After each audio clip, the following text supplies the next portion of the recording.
2025ஆம் ஆண்டு உள்ளூராட்சி மன்ற தேர்தலில் மட்டக்களப்பு மாவட்டத்தில் உள்ள 12 தொகுதிகளுக்கும் தேசிய மக்கள் சக்தி சார்பாக இன்று நாங்கள் கட்டுப்பணத்தை செலுத்தியிருக்கின்றோம்.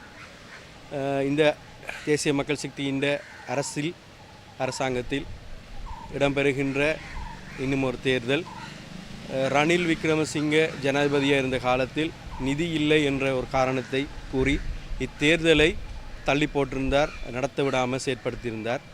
இன்று தேசிய மக்கள் சக்தி அரசாங்கம் ஆட்சி பீடம் மீறி முதலாவதாக இந்த தேர்தலை நடத்துவதற்கான நிதி ஒதுக்கீடை இந்த வரவு செலவு திட்டத்தினூடாக நாங்கள் நிதி ஒதுக்கீடு செய்திருந்தோம்.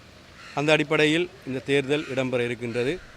மட்டக்களப்பு மாவட்டத்தை பொறுத்தவரை இந்த தேர்தலில் நாங்கள் அனைத்து சபைகளிலும் முடியுமான சபைகளில் கூடுதலான சபைகளில் நாங்கள் ஆட்சி பீடம் ஏறுவோம். எங்களது உறுப்பினர்களை அந்தந்த சபைகளுக்கு தெரிவு செய்யப்படுவார்கள்.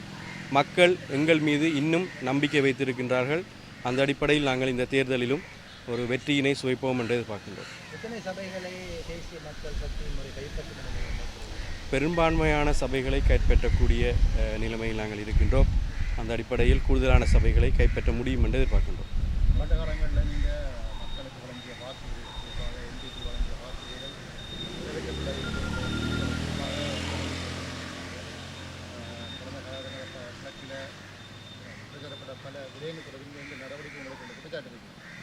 ஆகவே எங்களோட அரசாங்கம் நான் நினைக்கிறேன் ஒரு 3 மாதத்தை கடந்திருக்கின்றோம். குறுகிய காலத்தில் தான் நாங்கள் இந்த ஆட்சி பீடம் மீறி இருந்திருக்கின்றோம். முடியுமான வரையில் நாங்கள் எங்கள் வாக்குறுதிகளில் முதல் கட்டமாக குறுகிய கால அடிப்படையில் செயற்படுத்தக்கூடிய விடயங்களை நாங்கள் செயற்படுத்தியிருக்கின்றோம். நீண்ட காலம் செயற்படுத்தக்கூடிய வாக்குறுதிகளை இந்த 5 வருட காலப்பகுதிக்குள் நாங்கள் செயற்படுத்தி முடிப்போம்.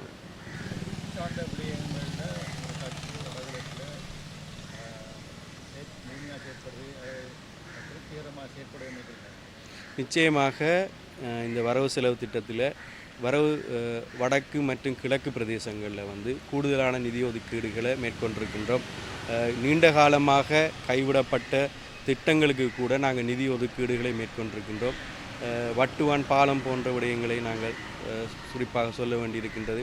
வடக்கையும் கிழக்கையும் இணைக்கின்ற ஒரு பாலமாக இருந்தது, அதுக்கு கூட நாங்கள் நிதி ஒதுக்கீடுகளை மேற்கொண்டிருக்கின்றோம்.